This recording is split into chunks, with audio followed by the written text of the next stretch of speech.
واذكر في الكتاب مريم إذ انتبذت من أهلها مكانا شرقيا فاتخذت من دونهم حجابا فأرسلنا إليها روحنا فتمثل لها بشرا سويا قالت إني أعوذ بالرحمن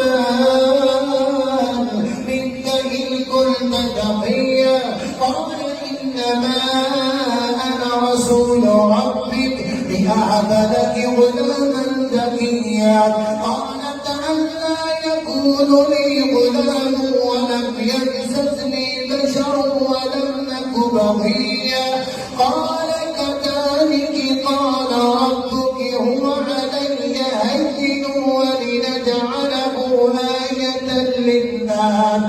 آية للناس ورحمة منا وكان أمرا مقضيا فحملته فالتفتت به مكانا قصيا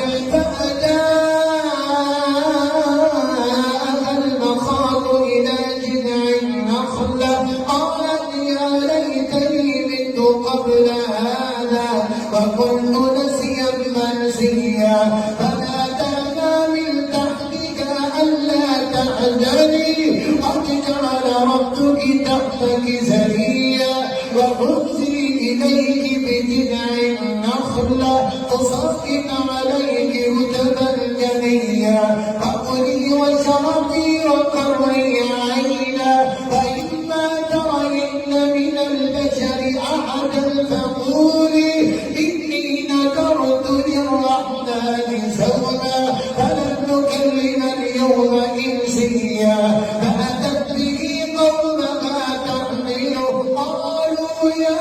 مريم لقد جئت شيئا فريا يا أخت هارون ما كان أبوك امرأ سوء وما كانت أمك بغيا فأشارت إليه قالوا كيف نكلم من كان في المهد سبيا قال إني عبد الله آتاني الكتاب وجعلني نبيا